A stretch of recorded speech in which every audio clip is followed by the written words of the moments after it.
Hello, this is James and the Band of Fire, Chapter 14, The Start of a Secret. He woke with the start lying on his back in his sleeping bag on the cot. He was surrounded by darkness, and all was silent, except the soft patter of wings as Helia landed in her bed. He looked up to see her flame-red glow in the darkness. He had grown accustomed to her nightlight glow that reminded him of the embers of a dying fire. He loved that feature of his phoenix. Her glow brought light no matter how dark it was. As he considered her glow, Helia seemed to notice. Asleep you should be, for still night it is now. I cannot sleep anymore. Something is wrong, and for once it isn't me or in my mind. If sleep you cannot, then maybe a walk you should do. James smiled and watched her tuck her head under her wing and go to sleep. Her answer was always to walk or explore when she couldn't sleep. It was her way of getting out excess energy, and she assumed it would help him too. As he thought, there was growling in the darkness outside the tents. Jacques, all is well in Minotaur camp. I do have a simple concern to report. What is your concern, Rolf? I thought you said all was well. All is well, but I am concerned about a new female student. She claims to be 12 years old, but she is older than that. I smell the years as she passes. She must be at least 14 years old. I am concerned that she is lying to camp, and she reminds me of another student from several years ago, Minerva Madsen. That worries me, so I felt I must report to you. Thanks for the report. We must keep an eye on her. The conversation came to an abrupt stop as James crawled out of bed, pulled on his clothes and his shoes, and walked out to find Jacques walking more quickly than usual back and forth on the path. As James looked at him, he could hear his thoughts. Surprising, since Jacques was making no noise. Master Doc McAdams, having given me a charge, he has placed the safety of this camp in my paws. I shall not let him down. I shall not let it happen again that a malevolent titan causes harm to another. I must learn more about this new student, but he didn't know her name. Why is it always a female? Jacques suddenly looked up, startled that James was standing there silent, looking at him. Sir James, it is not yet morning. Should you not still be asleep? Jacques, I couldn't help but hear your conversation. Can you tell me more about Minerva Madsen? I promise to be your eyes and ears around camp if you can help me understand what I am looking for. Jacques' eyes suddenly lit up, and he started speaking in his soft growl to not awaken any other students. She was always a small, dark-skinned, loner female. She had dark black hair, but her midnight black eyes made all of us nervous from day one. Her squeaky, almost mouse-like voice when she talked to us caused my hair to stand up on its end. From age 12, she was always miserable, never happy at camp, but seemed to love talking to animals. She called bats from the sky to nest on her tent. She tortured pets of fellow students by speaking directly into their minds. Her skills were unparalleled when it came to talking with animals. You, my young sir, are good, but she was a master. She even had wolves, like my good friend Rolf, doing her bidding without knowing it. The thoughts she placed in their minds would cause them to act as if under her control. He paused, as if picking his words more carefully, and then continued. Early on, I considered her a friend. She was a master at making us feel important, an integral part of the camp. She stroked my ego, and I thought I was her very best friend. Little did I know that she was using me, manipulating me to get important information. When she turned 14 and was sent away from home to foster care, it got even worse. Her midnight black eyes became hard and cold. But she was my friend, so I didn't keep my guard up as I should have. Jacques stood walking and looked at James with a start. I need your help to watch for this new student. But I can tell you no more. I will not make the same mistake, not even with you. Master Doc has asked me to keep this information silent. I will not share it with anyone. I have already said too much. He then turned and continued to walk the path. James reached out to his mind, but could feel his search being blocked. There would be no more information tonight. So after thanking him, he turned and walked away. As he walked up the path toward the fire pit, his mind started racing through the weeks he had already spent at camp. What was going on? Was he learning as he should? Was he pushing on the rock as he had been instructed, or was he falling short? Was he being too distracted by these thoughts, these visions that keep coming to mind? Maybe he should focus more on what he should be learning. As he sat down on the bench with those thoughts, his mind started to open up again. He tried to fight it and stay focused on his question, but to no avail. He was lying on his back, but his hands weren't tied as usual. They had allowed him to sleep lying down for the first time in many nights. They had even returned to him his sleeping bag and tent. He felt much more at home than he had for weeks, but he could hear the sentry outside his tent and knew that Adam Kane, as they called him, would kill him before he would let him escape. If only he had learned from Doc McAdams the skill of haplanosmithy, then maybe he could compete with Adam in hand-to-hand combat and try to get away. As he lay there, his mind raced to when he was learning at Campus Gaia and when Doc invited him to join him in a secret cave for a special meeting. He thought of the first cave with a large opening where they started, but it was too well known. They only heard the first meeting there. Years later, when he came back as the orientopathy instructor, Doc allowed him to use that cave as his classroom. But the other cave was much more secret. It was hidden along a forgotten path, but he still knew exactly where it was. It would today be located at the far end of a dirt path, partially grown over, at the base of a large hill.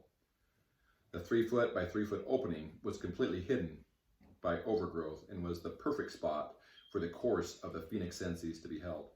He missed those times and knew the cave had not been utilized since those days long ago. In fact, the cave was blocked off for years after they were caught practicing outside of class.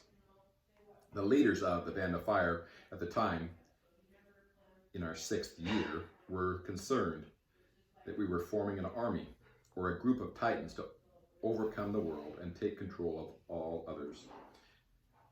They were punished and kept separate for the last 2 weeks of camp. Doc was even dismissed as senior patrol leader, as he suspected that it was his idea and that he was concordant. That was a dangerous designation at that time. He was called back to the present when he heard music and laughter in his mind. Camilla was coming back to talk with him. Why would she be up so early in the morning? It wasn't even light yet. Well, I guess I will find out. James again found himself sprawled out on the ground. He had apparently fallen from the log he was sitting on. Jacques had moved towards him and was watching him carefully, but moved away quickly when James sat up. It would take some time to get Jacques to want to talk with him again. He needed to know more about this group. Maybe the book that has more information. Maybe Master Doc McAdams could give him more information. Didn't he write the book? As he stood from his fallen position, he saw the cave again. I know where that is. I don't even need a map to get there, but I need to go now.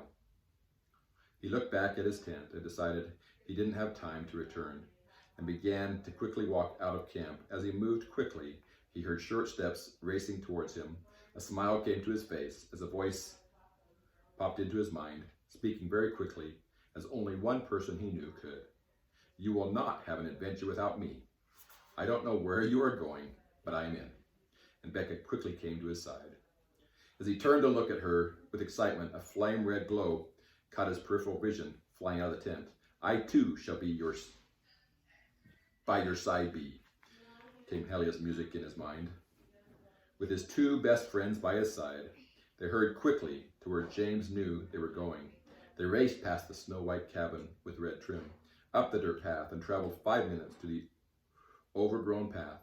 Becca's eyes filled with excitement, and they continued down the overgrown path for another 5 minutes before they came to the large hill with thick overgrowth blocking access to the base of the hill.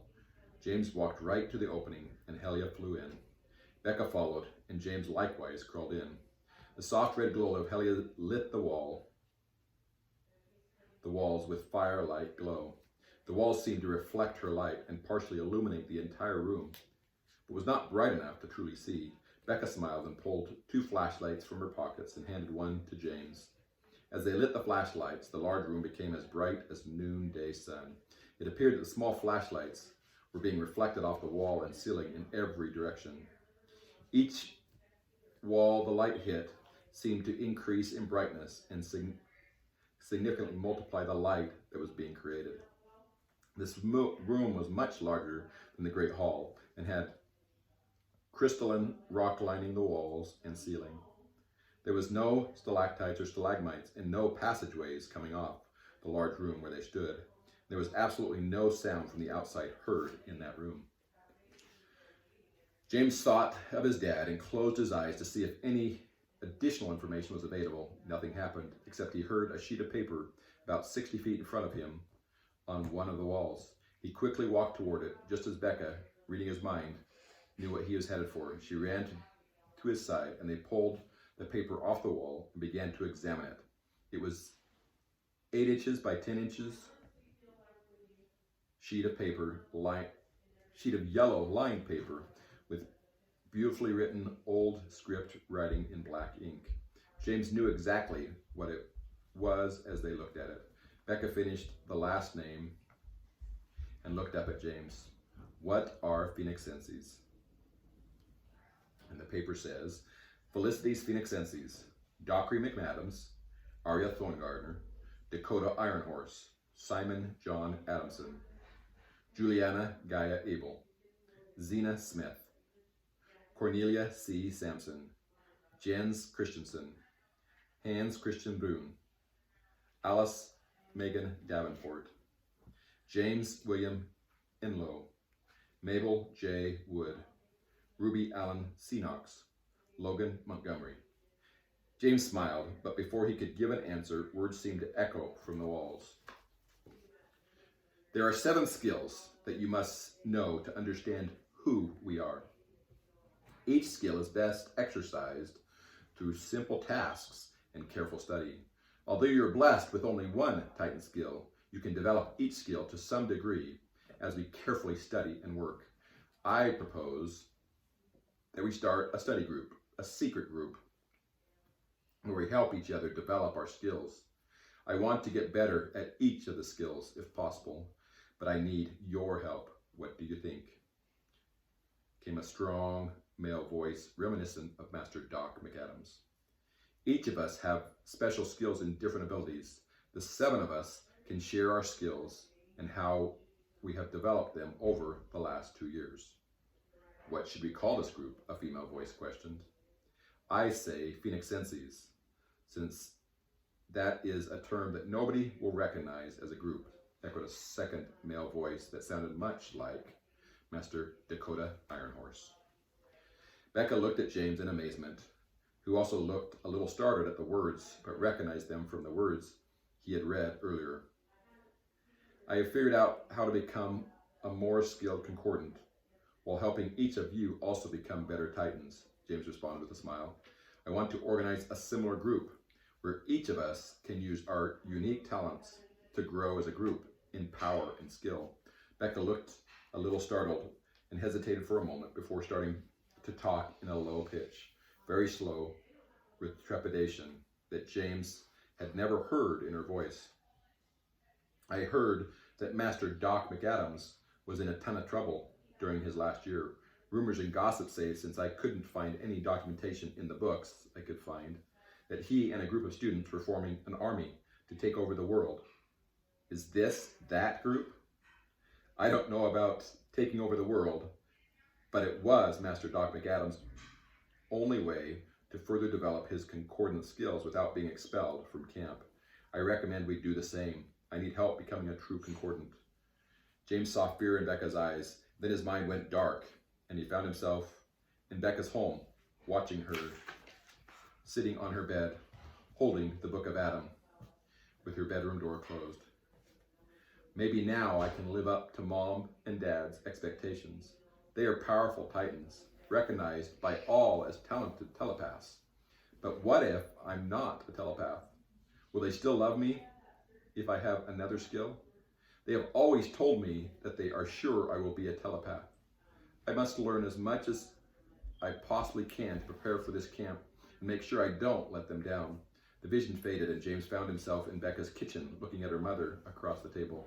But Mom, I wanted you to take me to get my supplies.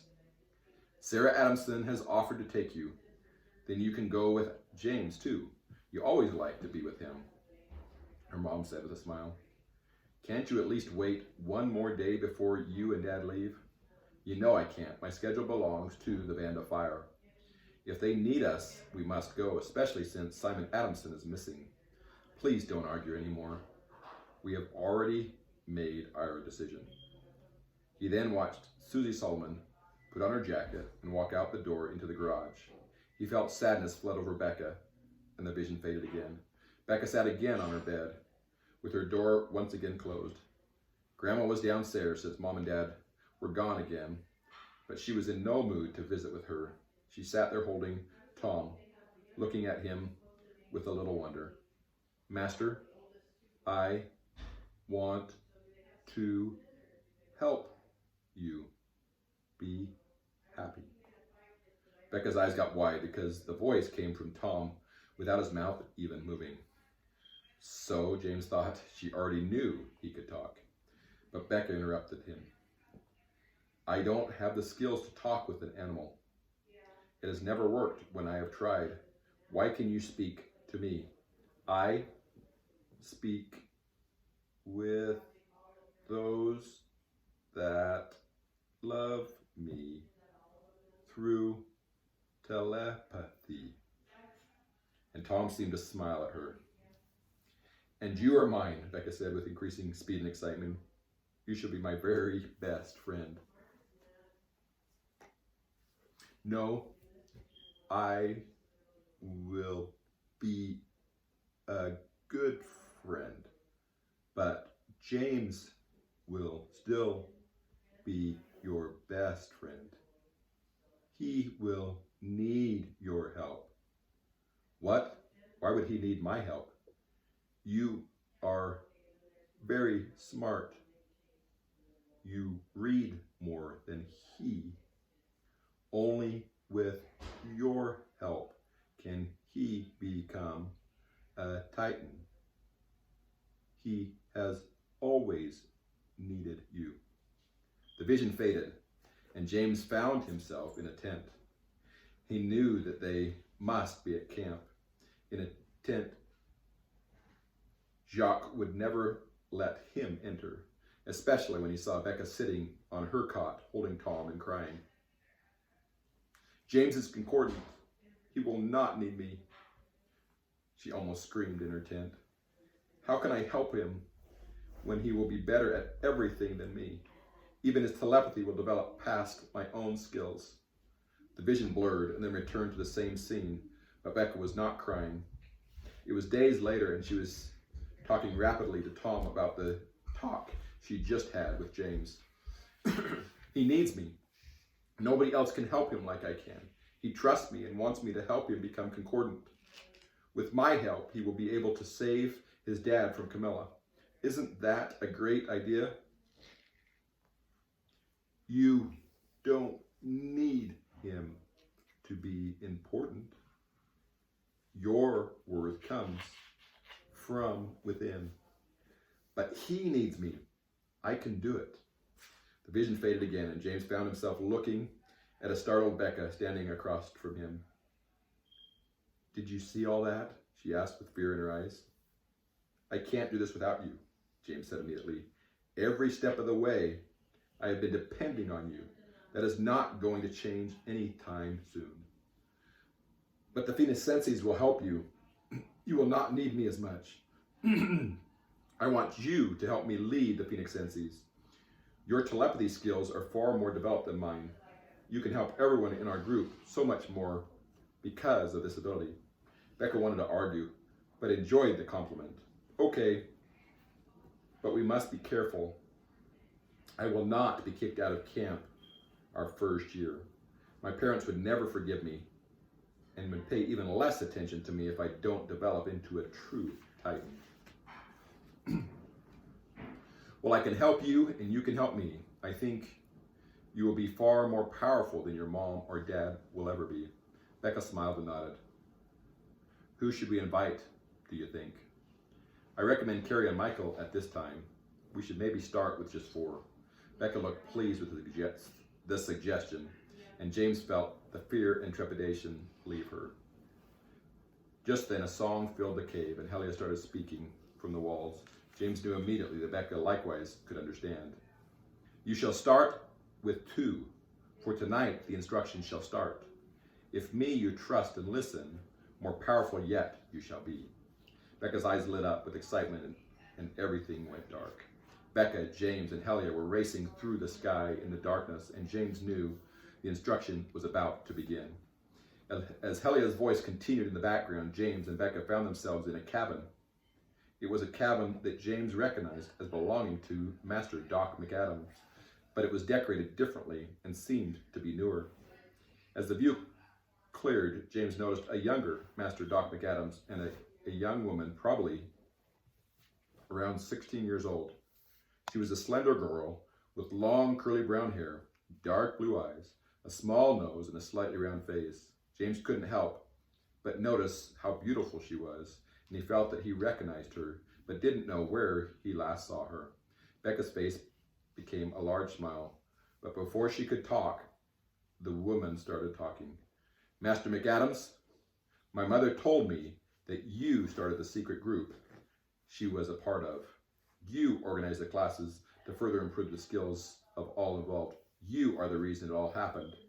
How could you also be the one blocking the organization of my group? I am also concordant. Doesn't that count for something too? Master Doc McAdams stood there without even a twitch in his face as he listened. But she just kept getting more and more excited as she talked. You are worried I'll learn as much as you and not need you anymore. You know that I'm more powerful than you were at this age, and I scare you. My friends scare you. Camilla, you are the most talented Titan I have ever had as headmaster of camp, but you are mistaken. You have felt that by me trying to help direct your instruction, I am limiting your progress and abilities. May I tell you a story? Before Camilla could respond, he continued. In Greek mythology, there was a great Athenian craftsman, an inventor named Daedalus.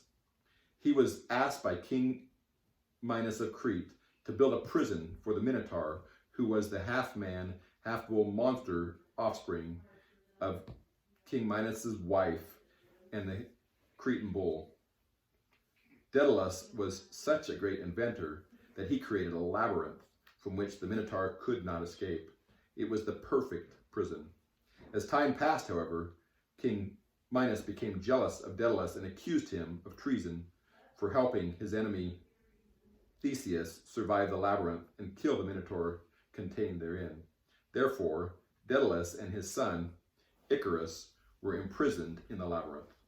Now, you need to know that Daedalus was truly a great craftsman and was able to develop 2 pairs of functional wings from a wood frame, wax, and feathers. After Daedalus tried his wings first and found them to be functional, he instructed his son on how to leave the island. But the instructions were very specific. Please, my son, don't fly too close to the sea, because the spray from the water will moisten the feathers and you will be unable to continue to fly. But these instructions are only half as important as not flying too high, too close to the sun. Your wings were fashioned from wax that will melt with the heat of the sun and you will fall to your death. Please follow my path of flight. and you will be safely freed." Icarus looked at his father with excitement and agreed as his father flew out from the island, positioned halfway between the sun and the sea. Icarus spread his wings and jumped out and began to flap his wings. To his excitement, he began to fly, just like his father. He looked around and saw birds above him and birds below. He was really flying. As he continued to flap his wings, he saw the island moving away from him, and he was filled with the exhilaration of flight. He was like the birds, and he began to rise into the air. His father called back to him to stay on the path and not lift up toward the sun, but he ignored him. His father was just trying to limit his ability to fully exercise his power, his new strengths, and he assured himself that he would be careful. It was at this point that the heat of the sun began to grow, and the wax on the wings started to melt. As Icarus realized what was happening, he tried to move away from the sun, but as he flapped his wings, he watched the feathers fall from the wooden frame and fall toward the water. He flapped harder and called to his father, but it was too late. He fell from the sky to the sea below, where he would not rise again. Delos watched his son fall from the sky with no ability to help him and continued his journey with tears falling from his eyes. Don't think that by limiting your ability to fly near the sun or sea is to limit your powers. It is to protect you from harm until your powers are such that you need not be limited. Please listen, and please know that it is for your protection. Camilla started to laugh, a laugh that James now recognized very well, and then she exclaimed, "You and your stories are of no use to me. I don't need your little analogies, and you can't fool me by your cute stories. Don't you know who I am? Very soon you and Simon will know that the order of the Kraken is far more powerful than the Band of Fire, because I will not limit their growth or their power. You will not see me again, but you will hear my song in your mind, and when you do, you will know that it is too late, and I will laugh at your destruction." And she finished with laughter in her voice. With that, before Master McAdams could even respond, a blood-red phoenix flew into the room, and Camilla took his claw, and both disappeared. The vision faded, and Becca and James found themselves both lying on the ground, looking up at Helia, who seemed to be smiling.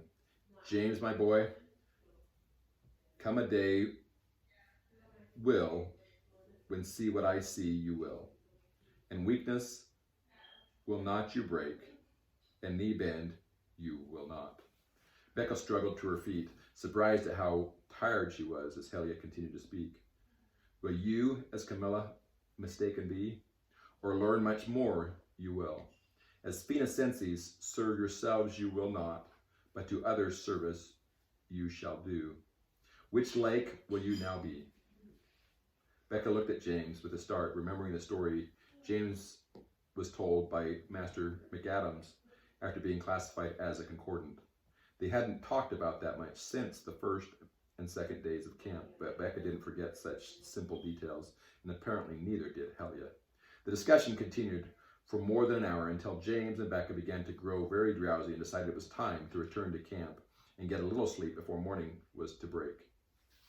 Helia seemed to smile in understanding and then agreed that it was time to go home, and quickly obliged by reaching out her claw.